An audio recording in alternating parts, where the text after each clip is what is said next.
Hello everyone, Jai Hind. Welcome to Jha sir academy for IAS. हम करने जा रहे हैं मेंस का प्रीवियस ईयर क्वेश्चन एनालिसिस और आज हम देखेंगे general studies paper 3 internal security section से एक क्वेश्चन। मैं उम्मीद करती हूँ गाइस आप लोगों ने इस क्वेश्चन को अटेम्प्ट किया होगा और एक बहुत अच्छा आंसर फ्रेम भी किया होगा। सो गाइज आज हम एक बॉर्डर एरिया मैनेजमेंट के बारे में पढ़ने जा रहे हैं कि क्योंकि हमें वहाँ पे बहुत ज़्यादा प्रॉब्लम्स देखने को मिलती है हमारे बॉर्डर एरियाज पे, और वो हम जानते भी हैं बहुत ज़्यादा नॉर्मल बेसिस पे भी हमें वो कॉन्फ्लिक्ट देखने को मिलता ही मिलता है।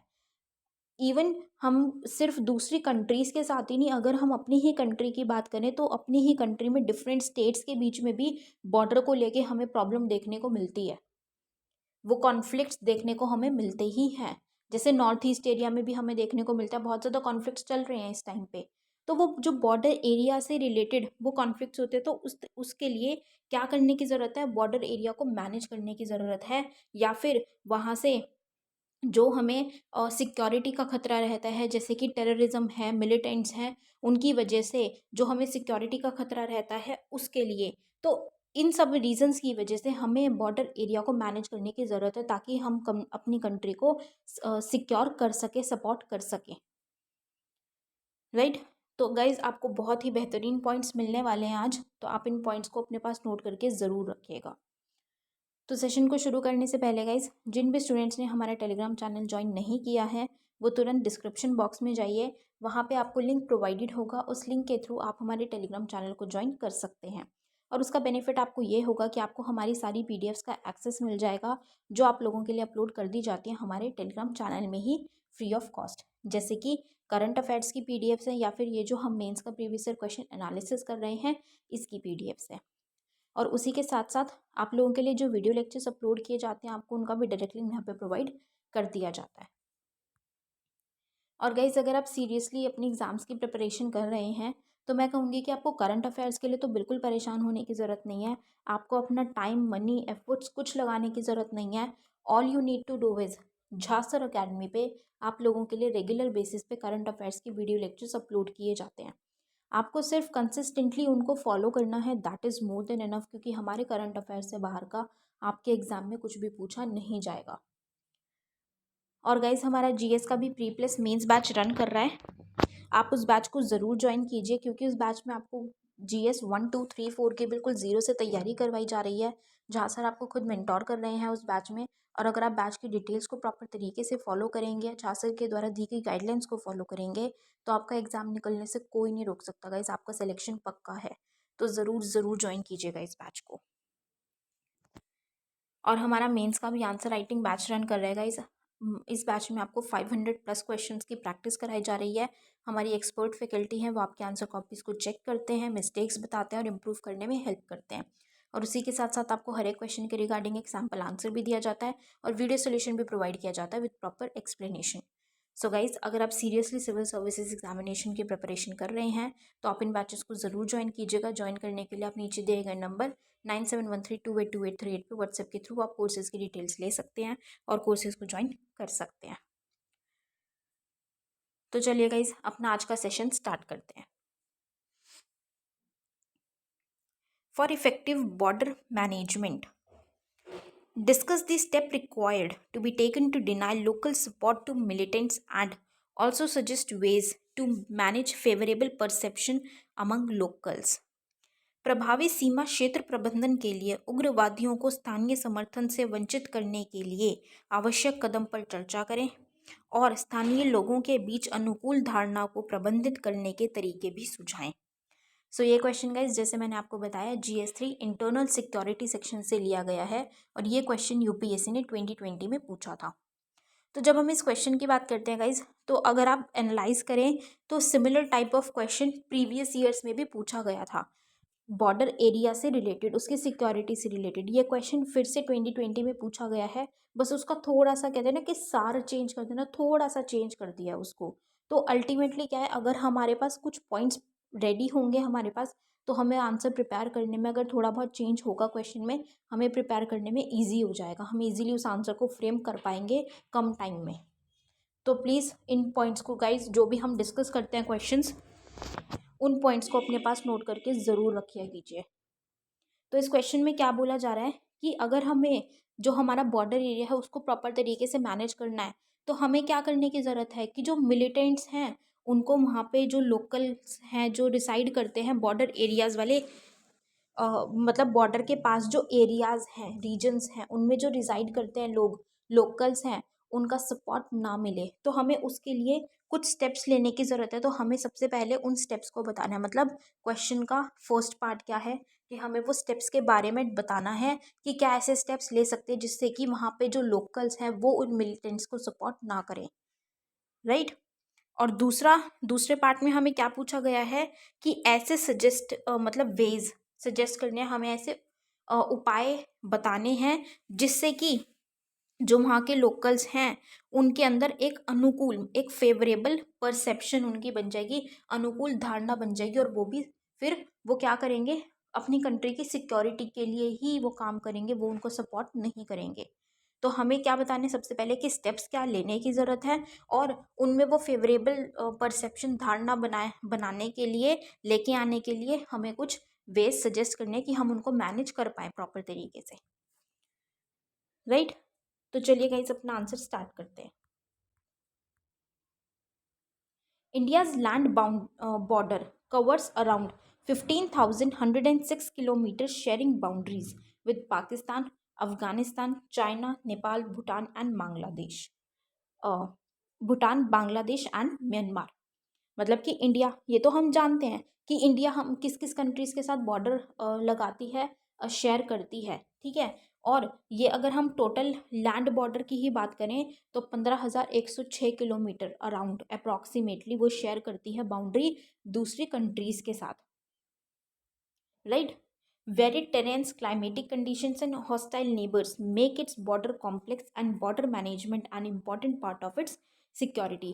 अब सबसे बड़ी क्या चीज़ है कि अलग अलग वहाँ पे वो हमें टेरेन्स, जैसे कि ऊंचाई है, हिमालयाज़ है, तो वो हमें टेरेन्स देखने को मिल रहे हैं जो कि डिफ़िकल्ट हो जाते हैं, तो वहाँ पे मैनेज करने में डिफ़िकल्टी आती है, ठीक है। क्लाइमेटिक कंडीशंस, क्योंकि अब क्या है जैसे अगर हम बात करें अलग अलग रीजन्स की, पाकिस्तान, चाइना है, अगर हम चाइना की ही बात करें तो चाइना के साथ जो हमारा बॉर्डर लगता है, जैसे लद्दाख वाला एरिया वहाँ से हमारा लगता है, तो वो क्या है इतना ऊंचा इलाका, वहाँ पे क्लाइमेटिक कंडीशंस इस तरीके की होती है कि वहाँ पे बहुत मुश्किल रहता है सर्वाइव करना, तो वहाँ के बॉर्डर एरिया को प्रॉपर तरीके से मैनेज करने में प्रॉब्लम आती है। और हॉस्टाइल नेबर्स की भाई, जैसे पाकिस्तान और चाइना है कि बहुत ज़्यादा हमारी कॉन्फ्लिक्ट उनके साथ चलते रहते हैं, तो उसमें ऐसे चीज़ों को देखते हुए वो हमारे जो बॉर्डर को मैनेज करने में बहुत ज़्यादा डिफ़िकल्टी क्रिएट करते हैं, कॉम्प्लेक्स बना देते हैं इस प्रोसेस को।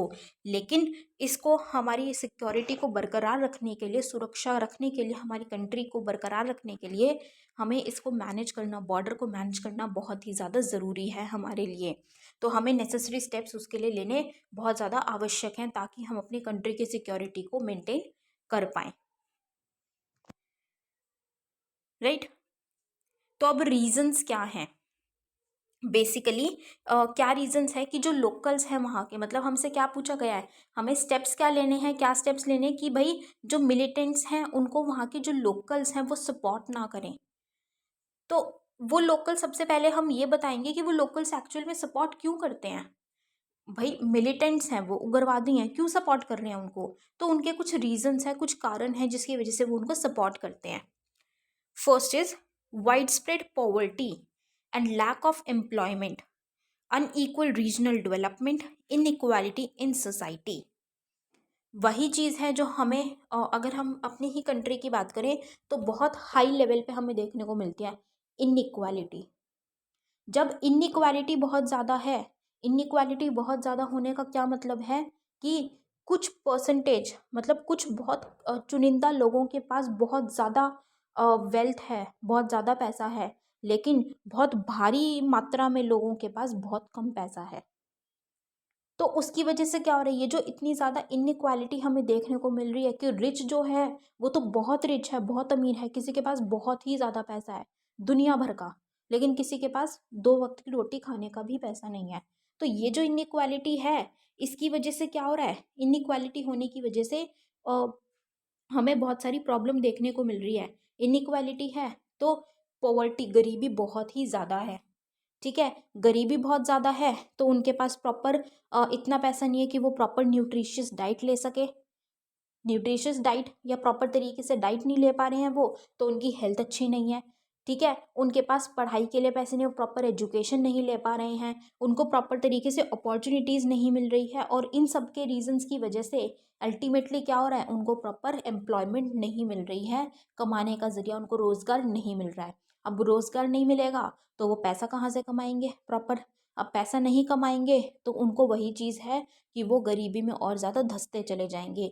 तो उस टाइम पे हर किसी पर्सन को है कि वो अपनी फैमिली को खुश रखे, अपनी फैमिली को सब कुछ दे सके, हर किसी की ख्वाहिश होती है ये। तो जब उसको अपनी फैमिली को सस्टेन कराने में भी प्रॉब्लम होगी, सस्टेनेंस में ही प्रॉब्लम हो जाएगी फैमिली की, तो वो कुछ भी करने को रेडी हो जाएगा। तो उन चीज़ों की वजह से वो उन क्योंकि वो मिलिटेंट्स क्या करते हैं, उनको पैसे देते हैं, उनको वो सपोर्ट प्रोवाइड करते हैं वो उनको, तो उसकी वजह से वो लोकल्स उनको सपोर्ट करते हैं मिलिटेंट्स को, right. Next is less involvement of local people in decision making and political processes. अब ये जो लोकल पीपल हैं इनकी इन्वॉल्वमेंट ही इतनी ज़्यादा नहीं होती है डिसीजन मेकिंग में या फिर उन पॉलिटिकल प्रोसेसेस में। जैसे कि अगर हम बात करें, अभी हमने ये देखा कि इनइक्वालिटी बहुत ज़्यादा है, गरीबी बहुत ज़्यादा है, गरीबी इतनी ज़्यादा है। अब क्या होता है, बेशक से हमारी कंट्री में डेमोक्रेसी है, हमारे पास राइट है कि हम अपना रिप्रेजेंटेटिव चूज़ कर सकते हैं वाया वोटिंग, लेकिन अगर हम एक्चुअल में जो रियलिटी में हमें देखने को मिलता है वो क्या देखने को मिलता है कि फेयर तरीके से नहीं होता, डेमोक्रेटिक वे में तो होता ही नहीं है। क्यों नहीं होता? क्योंकि वो गरीब लोग हैं, उनके पास पैसे नहीं है, उनको हर चीज़ में प्रॉब्लम है। तो क्या दिक्कत हो रही है उनकी, इसका फ़ायदा उठाती हैं पॉलिटिकल पार्टीज़। जो लीडर्स होते हैं वो रिप्रेजेंटेटिव्स उनका फ़ायदा उठाते हैं, वो उनको पैसे देते हैं, पैसे दे के वो उनकी वोट खरीद लेते हैं। अब वोट खरीदने से क्या हो रहा है कि वो लोग अपना डिसीजन ही नहीं कर पा रहे हैं, वो डिसीजन नहीं ले रहे, क्योंकि उनको वहाँ पे क्या दिख रहा है कि अरे पैसा आएगा तो हमारे कुछ टाइम के लिए हम अपनी फैमिली को सर्वाइव करवा पाएंगे, उन अपनी फैमिली को खुशियाँ दे पाएंगे, रोटी दे पाएंगे, राइट। तो उसमें उनका वो इन्वॉल्वमेंट ही नहीं है, वो बेचारे वो शॉर्ट टर्म गेन में ही फंसे रह जाते हैं। तो अल्टीमेटली क्या होता है, वो शॉर्ट टर्म गेम में फंस गए, अब वो ख़त्म हो जाएगा। अल्टीमेटली क्या हुआ, वो किसी को जाके बोल नहीं सकते हैं, उनकी से नहीं है, क्योंकि वो ना तो पॉलिटिकल प्रोसेसेस में इन्वॉल्व है, ना उनकी ज़्यादा वो इतनी उनके अंदर एनकरेजमेंट है। तो उसकी वजह से वो उस सपोर्ट में आ जाते हैं कि वो मिलिटेंट्स ग्रुप्स को सपोर्ट कर देते हैं at times. Next is weak integration, feeling of deprivation and isolation with mainstream India. अब क्या है, जैसे कि हम एग्जाम्पल के तौर पे नॉर्थ ईस्ट इंसर्जेंसी की बात करें, ठीक है। तो नॉर्थ ईस्ट इंसर्जेंसी या विद्रोह में क्या चीज़ें होती है कि ऐसा हमें क्यों देखने को मिल रही है ये चीज़ें कि भाई वो जो एकीकरण की, इंटीग्रेशन की अगर हम बात करें तो वो कमज़ोर है, वो वीक है। वो वीक होने की वजह से वो लोकल्स इतने ज़्यादा स्ट्रॉन्ग नहीं है कि वो विद प्रॉपर तरीके से अगेंस्ट जाए उनके, वो उनके बहकावे में आ जाते हैं, ठीक है। फीलिंग ऑफ डेप्रीवेशन या आइसोलेशन की भाई हमें पूरी की पूरी इंडिया से क्या किया गया, हमें अलग रखा गया। तो वो क्या कहते हैं कि वो कहते हैं ना कि लोकल लोग हैं, भोले हैं, उनको भड़का दिया, उनके दिमाग में कुछ चीज़ें डाल दी, इस तरीके से वो उनको अपने सपोर्ट में ले लेते। तो ये चीज़ें भी हमें देखने को मिल रही हैं। Next is inefficient governance and administration at local level.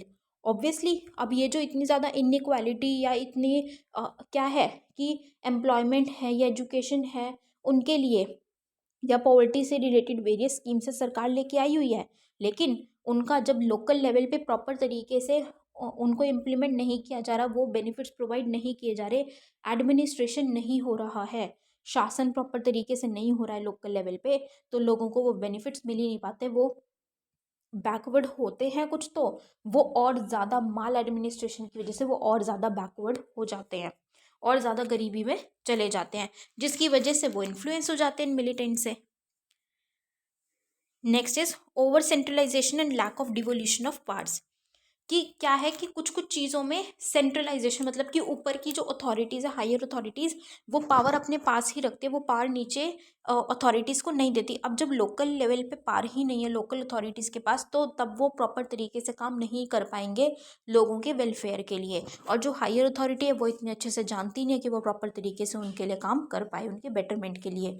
तो इसीलिए क्या है कि वो जो प्रॉब्लम सफ़र कर रहे हैं वो सफ़र करते ही रहते हैं, और अल्टीमेटली किसका शिकार हो जाते हैं? मिलिटेंट ग्रुप्स का, राइट। तो ये हमने क्या देखे हैं? ये हमने वो रीजंस देखे हैं। तो इनके रिगार्डिंग अब क्या करना है? इनसे जो भी स्टेप्स होंगे वो इन्हीं के, कि भाई उनको ये जो वेलफेयर पॉलिसीज़ जो लेके आई जा रही हैं वो उनको प्रोवाइड करनी है, उनकी पॉवर्टी कम करनी है, उनको हर एक मीन्स पे उनके एम्प्लॉयमेंट पे ध्यान देना है कि वो कमाएं, उनको एक वो अवेयरनेस कैंपेन उनको समझाना है कि वो उससे कि वो इंडिया की ही पार्ट है, अलग नहीं है। लोकल लेवल को स्ट्रॉन्ग करना है, उनको पावर्स प्रोवाइड करनी है ताकि वो प्रॉपर तरीके से काम करें, वहाँ पे एडमिनिस्टर करें, ठीक है, उनको पॉलिसीज़ का बेनिफिट्स दे, हर चीज़ में उनका ध्यान दे, राइट। उन पे मॉनिटरिंग रखनी है, उनकी अकाउंटेबिलिटी बढ़ानी है। तो उससे क्या होगा? ये जो प्रॉब्लम्स हमें देखने को मिल रही हैं ये ऑटोमेटिकली रिजॉल्व हो जाएंगी, ठीक है। उनका सपोर्ट, लोकल सपोर्ट नहीं करेंगे मिलिटेंट्स को। अब हमें कुछ मेजर्स लेने की ज़रूरत है कि वही जो हम बात करेंगे कि जो लोकल लेवल है उनमें कैसे उनका परसेप्शन जो उनका क्या वो परसीव करते हैं वो उनका चेंज करना है, फेवरेबल उनका बनाना है, अच्छा पॉजिटिवली हमें उसको चेंज करना है। तो उसके लिए हमें क्या करना है? Development of communication and transportation for well integration to society. वही बात हमने क्या देखा था रीजंस में कि वो अपने आप को, मतलब एक जो इंटीग्रेशन है, एकीकरण कमज़ोर है क्योंकि वो समझते हैं कि उनको पूरी इंडिया के साथ मिला के नहीं रखा जा रहा, उनको आइसोलेट कर दिया गया। जैसे अगर हम नॉर्थ ईस्ट एरिया की बात करें कि अलग से रखा गया है, तो वो चीज़ें नहीं है। क्यों? क्योंकि वहाँ पे वो क्यों ऐसा फील करते हैं? क्योंकि वो कम्युनिकेशन गैप है, वो कनेक्टिविटी की प्रॉब्लम है। तो हमें वहाँ पे कम्युनिकेशन के जो चैनल्स हैं, मीडियम्स हैं, वो प्रॉपर तरीके से डेवलप करने हैं, राइट। हमें ट्रांसपोर्टेशन का डेवलपमेंट करना है, हमें वो कनेक्टिविटी इम्प्रूव करनी है, इंक्रीज करनी है, ताकि सोसाइटी का जो इंटीग्रेशन है, एकीकरण बढ़ सके और लोगों में ये जो भावना है ये कम हो सके। Next is involving locals to decision making. वही चीज़ कि लोकल्स का है, लोकल्स जो है उनकी इन्वॉल्वमेंट नहीं होती डिसीजन मेकिंग में या पॉलिटिकल प्रोसेसेस में, ठीक है। उनको ज़्यादा पता ही नहीं होता है कि उनके राइट्स क्या हैं, क्या नहीं है, क्या वो कर सकते हैं। वो बेचारे किसका शिकार हो जाते हैं कि बस वो शॉर्ट टर्म गेन देखते हैं, पैसे लेके वो वोट दे देते हैं अपना। तो वो चीज़ें नहीं हो, उसके लिए क्या करना है? हमें उनको अवेयर करना है, हमें उनके डिसीजन मेकिंग में उनकी इन्वॉल्वमेंट बढ़ानी है, हमें उनको उनके राइट्स के बारे में बताना है, ठीक है, अवेयर करवाना है, हमें उनको इन्फॉर्मेशन प्रोवाइड करनी है और उनसे पूछना है कि उनकी क्या डिसीजन मेकिंग होगी। अगर वो इन्वॉल्वमेंट होगी उनकी, तो वो भी अपने आप को एक उनके अंदर कॉन्फिडेंस आएगा, ट्रस्ट बिल्डअप होगा, और जब ट्रस्ट होगा तो हम उनको ये चीज़ बेटर तरीके से समझा सकते हैं, और वो जो मिलिटेंट्स के साथ मिलिटेंट्स को सपोर्ट करते हैं वो नहीं करेंगे फिर। Next is giving jobs and narrowing the developmental goal in the region. वही चीज़ है, क्योंकि हमें क्या देखने को मिल रहा है कि बहुत ज़्यादा पॉवर्टी है। पॉवर्टी क्यों है? क्योंकि एक तो इनइक्वालिटी बहुत ज़्यादा है और लोगों को क्या मिल रहा है? रोज़गार भी नहीं मिल रहा है, एम्प्लॉयमेंट ही नहीं है, जिसकी वजह से वो और ज़्यादा पॉवर्टी में चले जाते हैं। तो अल्टीमेटली वो पैसों के लिए या अपने बेनिफिट्स के लिए वो कहाँ पे जाते हैं फिर? परेशान होके, सोसाइटी से परेशान होकर वो मिलिटेंट्स के साथ, मिलिटेंट ग्रुप्स में इंक्लूड हो जाते हैं, उनके सपोर्ट में चले जाते हैं। तो इसीलिए हमें क्या करना है कि हमें इनइक्वालिटी को कम करना है, जो डेवलपमेंटल गैप है हमें उसको कम करना है, ठीक है। डेवलपमेंट हमें उस रीजन में ज़्यादा से ज़्यादा उन एरियाज़ में बढ़ानी है और हमें उनको अच्छी जॉब्स प्रोवाइड करनी है, अपॉर्चुनिटीज़ देनी है, ताकि वो इन चीज़ों में एंटर ना करें। Next is persuasion by local leaders about the good intentions of government and administration machinery। कि वही चीज़ अवेयरनेस वाली, ठीक है, कि जो अच्छे लीडर्स हैं उन वो जाएं और वो वहाँ पे उनको परसुएड करें, उनको बताएं इन चीज़ों के बारे में कि सरकार उनके लिए अच्छा ही चाहती है, उनके बेनिफिट के लिए ही है, उन्हीं के लिए ही है सरकार। उनको ये विश्वास दिलाना है, और जो एडमिनिस्ट्रेशन किया जा रहा है, जो शासन है, शासन प्रणाली उन्हीं के लिए है और बहुत बेहतरीन है, उनके लिए ही काम किया जा रहा है, उनके बेनिफिट्स के लिए। उनको ये विश्वास दिलाना है, उनको परसुएड करना, उनको समझाना है ये बातें, राइट। तो ये थे गाइज हमारे वो मेजर्स कि जो हमें लेने ज़रूरी हैं ताकि हम उनका जो परसेप्शन है कि वो क्या समझते हैं उनकी समझ को बदला जा सके, एक पॉजिटिव मैनर में हम उसको चेंज कर पाए. So on the concluding note, managing locals will go a long way in managing border areas as intelligence networks will be strengthened and issues of militancy will be nipped in the beginning stage itself by community support. अब क्या चीज़ है, अगर हमें border areas को manage करना है proper तरीके से और सिर्फ शॉर्ट टर्म के लिए नहीं कि थोड़े टाइम के लिए नहीं, हमें अगर लंबे टाइम के लिए मैनेज करना है तो उसके लिए हमें लोकल्स पे ध्यान देना ज़रूरी है, लोकल्स को मैनेज करना ज़रूरी है, उनके साथ नेटवर्क इंक्रीज़ करना ज़रूरी है, वहाँ के लिए नेटवर्क स्ट्रेंथन करना ज़रूरी है. तभी अगर वो लोकल्स ही मैनेज कर लेंगे, वो इतने सशक्त बन जाएंगे, वो अगर सपोर्ट करेंगे कंट्री को, कंट्री की सिक्योरिटी के लिए अगर वो खड़े रहेंगे, तो हम बिल्कुल स्टार्टिंग लेवल पे ही, बिगिनिंग फेज पे ही कम्युनिटी के सपोर्ट के साथ हम वो मिलिटेंसी, ये जो एक्टिविटीज़ हैं और जो मिलिटेंट ग्रुप्स हमें देखने को मिलते हैं, हम उनको रोक सकते हैं, उनसे निपट सकते हैं बहुत ईजिली और बिल्कुल बिगिनिंग स्टेज में ही, इससे पहले कि वो हमारी कंट्री की सिक्योरिटी को कोई नुकसान पहुँचाएँ. Right. So this was all for this question guys. I hope you all have like this analysis. अपना फीडबैक गाइज हमारे साथ कमेंट सेक्शन में ज़रूर शेयर कीजिएगा. So with this we end up this session today here guys. Thank you so much. Have a great day head. जय हिंद.